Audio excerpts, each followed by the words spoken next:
Selamat pagi. Pada pagi hari ini adalah jadwal pelajaran prakarya. Kita akan melanjutkan kembali materi dari jam pelajaran sebelumnya. Pengolahan bahan serat. Sebelum membuat produk kerajinan, tentunya pengrajin harus melakukan proses pengolahan terhadap bahan tekstil. Proses pengolahan masing-masing bahan tekstil secara umum sama, dapat dilakukan secara manual maupun menggunakan mesin. Langkah-langkahnya sebagai berikut. Yang pertama, pemintalan benang. Dari proses pemintalan serat akan dilanjutkan pengolahan kapas menjadi benang yang disebut pemintalan. Yang kedua, penggulungan benang. Benang yang sudah dipintal akan digulung menggunakan alat penggulung benang. 3. Pencelupan warna. Benang diproses dengan pencelupan untuk memperoleh warna yang kuat. Selanjutnya, benang dikeringkan. 4. Penenunan benang menjadi kain. Setelah kering, benang dapat ditindaklanjuti dengan proses penenunan menjadi kain. Benang yang telah jadi bahan baku dapat digunakan untuk membuat makrame dan tapestri, sedangkan kain dapat digunakan untuk membuat kain ikat celup. Proses produksi kerajinan bahan serat. Teknik dasar kerajinan tekstil adalah segala cara yang digunakan untuk membentuk atau mengolah bahan tekstil. Teknik yang digunakan sangat beragam. Penggunaan teknik dasar ini disesuaikan dengan kerajinan yang akan dibuat. Teknik-teknik dasar dalam keterampilan kerajinan tekstil yang digunakan untuk memproduksi kerajinan ikat celup, makrame, dan tapestri, yaitu pertama, menenun. Teknik menenun dapat digunakan untuk pembuatan produk kerajinan tapestri. Menenun menggunakan alat spandram atau bingkai yang direntangkan benang-benang lungsi sebagai jalur jalannya benang tenunan atau pakan. Kedua, menjahit. Pekerjaan menyambung kain dan bahan-bahan lain yang bisa dilewati jarum jahit dan benang. Menjahit dapat dilakukan dengan tangan atau manual dan juga mesin jahit. Dalam pembuatan kain ikat celup diperlukan teknik menjahit untuk merintang warna. 3. Mengikat. Adalah teknik menyatukan dua benang atau lebih membentuk ikatan yang diinginkan. Mengikat dapat pula diartikan menyatukan helaian kain yang satu dengan lainnya menggunakan alat pengikat untuk membentuk pola tertentu. Ikatan ini dapat berupa simpul ataupun pola warna. Dalam pembuatan produk kerajinan perlu memahami dahulu seperti apa membuat karya yang berkualitas. Maka dalam proses penciptaannya harus mengacu pada persyaratan. Syarat-syarat perancangan benda kerajinan. Yang pertama, kegunaan. Benda kerajinan harus mengutamakan nilai praktis, yaitu dapat digunakan sesuai dengan fungsi dan kebutuhan. Contohnya, mangkuk untuk wadah sayur. 2. Kenyamanan. Benda kerajinan harus menyenangkan dan memberi kenyamanan bagi pemakainya. Contohnya, cangkir didesain ada pegangannya. 3. Keluasan. Benda kerajinan harus memiliki keserasian antara bentuk dan wujud benda dengan nilai gunanya. Contohnya, sepatu sesuai dengan anatomi dan ukuran kaki. 4. Keamanan. Benda kerajinan tidak boleh membahayakan pemakainya. Contohnya, piring dari serat kelapa harus mempertimbangkan komposisi zat pelapis atau pewarna yang dipakai agar tidak berbahaya jika digunakan sebagai wadah makanan. 5. Keindahan. Benda yang indah mempunyai daya tarik lebih dibanding benda yang biasa-biasa saja. Keindahan sebuah benda dapat dilihat dari beberapa hal, diantaranya dari bentuk, hiasan atau ornamen, dan bahan bakunya. Karya yang baik dihasilkan dari proses perancangan yang baik pula. Oleh sebab itu, proses perancangan karya kerajinan harus memperhatikan hal sebagai berikut. Pertama, proses perancangan. Lalu tentukan bahan. Cari ide dari berbagai sumber, lalu buat sketsa karya, tentukan sketsa terbaik, kumpulkan alat dan bahan, lalu pembuatan produk, evaluasi atau uji coba produk, dan terakhir revisi produk. Selain tanaman kayu dan non-kayu, terdapat bahan serat alam yang dihasilkan dari hewan. Produk kerajinan yang dihasilkan dari bahan serat tumbuhan dan hewan sangat banyak dan mudah didapat. Namun, ada pula serat buatan yang dihasilkan dari berbagai bahan campuran yang juga menghasilkan produk kerajinan yang kreatif seperti kain. Produk kerajinan serat tumbuhan. Pernahkah kamu melihat kerajinan yang menggunakan bahan dasar daun? Daun yang digunakan sebagai produk kerajinan disebut dengan serat alam.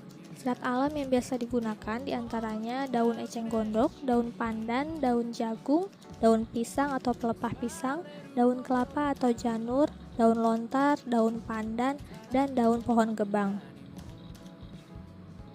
Bahan serat alam dapat menghasilkan produk kerajinan tangan yang beraneka ragam, misalnya tas, dompet, topi, alas meja, dan tempat lampu.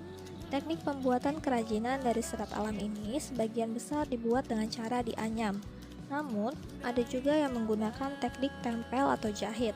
Sedangkan proses persiapan pembuatan bahan baku yang digunakan biasanya dengan cara dikeringkan secara alami menggunakan sinar matahari langsung.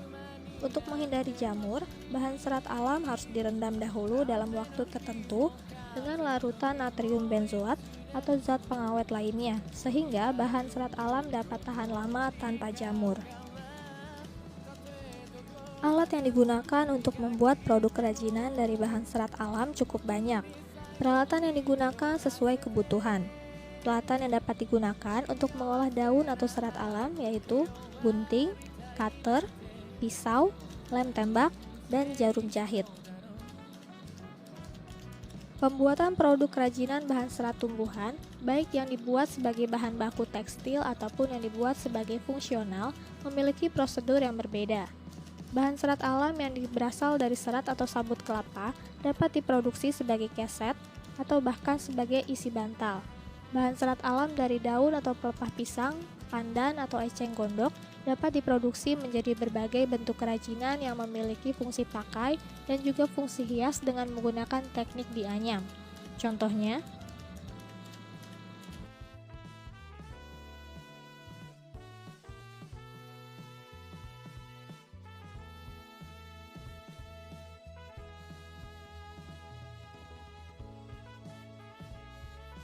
produk kerajinan serat hewan. Pernahkah kamu melihat kerajinan yang menggunakan bahan dasar serat hewan? Serat hewan yang biasa dibuat untuk bahan dasar kerajinan adalah bulu domba, serat ulat sutra, bulu biri-biri, dan kulit hewan. Pernahkah kamu melihat bulu domba? Bulu domba memiliki ketebalan yang cukup untuk dibuat kerajinan fashion seperti shawl, baju hangat, kaos kaki, rompi, topi, sepatu, dan tas. Ada pula yang dibuat menjadi sarung bantal kursi dan taplak.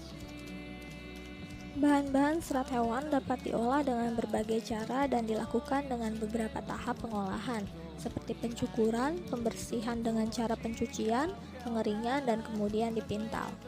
Hasil dari pemintalan diperoleh benang yang dapat dijadikan sejumlah produk yang bernilai jual tinggi. Produk yang dihasilkan dari bulu domba sering diolah dengan teknik tenun. Bulu domba atau wool memiliki kelebihan diantaranya berat, hangat, dan halus. Oleh sebab itu, bahan serat ini cocok dimanfaatkan sebagai produk fashion. Alat yang digunakan untuk membuat produk kerajinan dari bahan serat hewan cukup banyak. Peralatan digunakan sesuai kebutuhan. Yang dapat digunakan untuk mengolah serat hewan adalah gunting, alat pencukur bulu, baskom, dan jarum jahit. Pembuatan produk kerajinan bahan serat hewan, baik yang dibuat sebagai bahan baku tekstil ataupun yang dibuat sebagai fungsional, memiliki prosedur yang berbeda. Bahan serat hewan dari sutra dapat diproduksi menjadi kain sutra, sedangkan kain sutra sendiri masih dapat diolah kembali menjadi berbagai produk kerajinan lainnya, misalnya batik, kain ikat celup, busana, dan shawl. Bahan serat hewan dapat diproduksi menjadi berbagai bentuk kerajinan yang memiliki fungsi pakai dan fungsi hias dengan menggunakan teknik jahit, tenun, dan rajut. Beberapa contoh produk dari serat hewan, di antaranya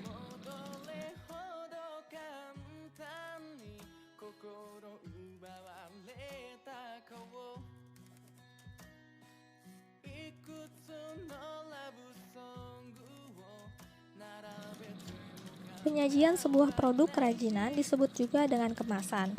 Kemasan telah menjadi bagian penting dari sebuah karya. Saat ini, kemasan sebuah produk turut menentukan apakah produk tersebut layak dikatakan memiliki kualitas lebih atau biasa saja.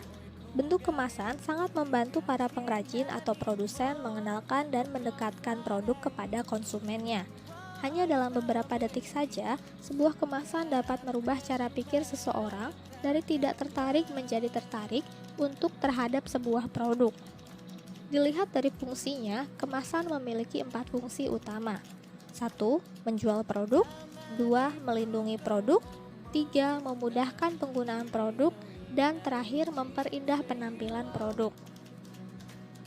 Keempat fungsi tersebut penting diperhatikan agar dapat meningkatkan daya jual produk.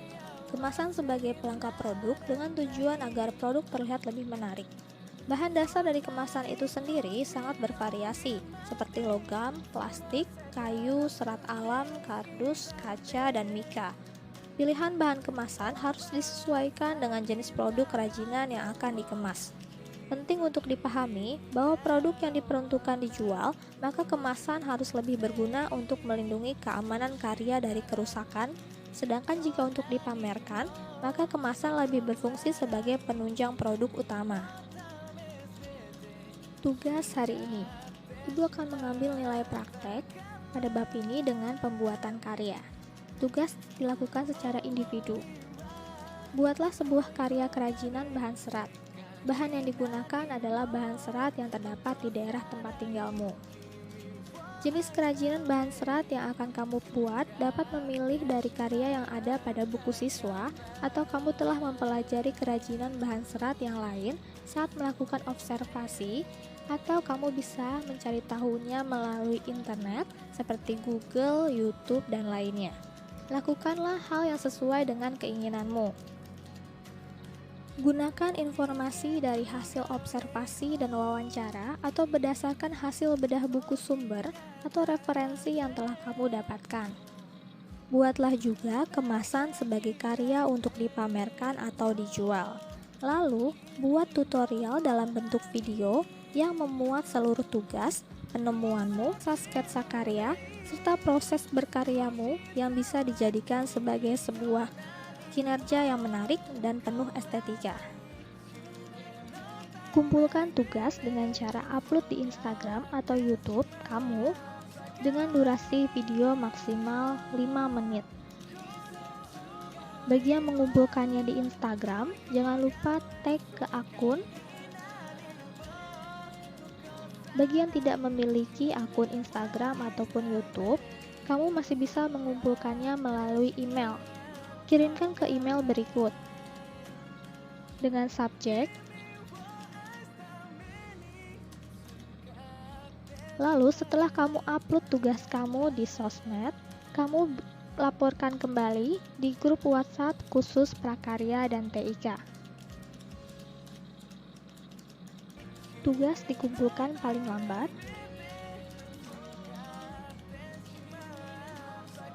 contoh pembuatan karya dengan video tutorial, Ibu lampirkan linknya di description box. Kalian cek langsung untuk mempelajarinya. Kalian tidak perlu terlalu mengikuti dengan contoh yang sudah Ibu berikan, tapi boleh berbeda dengan yang ada di link tersebut. Link tersebut hanya dibuat untuk referensi. Silahkan kembangkan kreativitas kamu dalam pembuatan video tutorial dengan penggunaan bahan serat alam. Materi pembelajaran hari ini selesai. Sampai jumpa lagi di jam pelajaran berikutnya.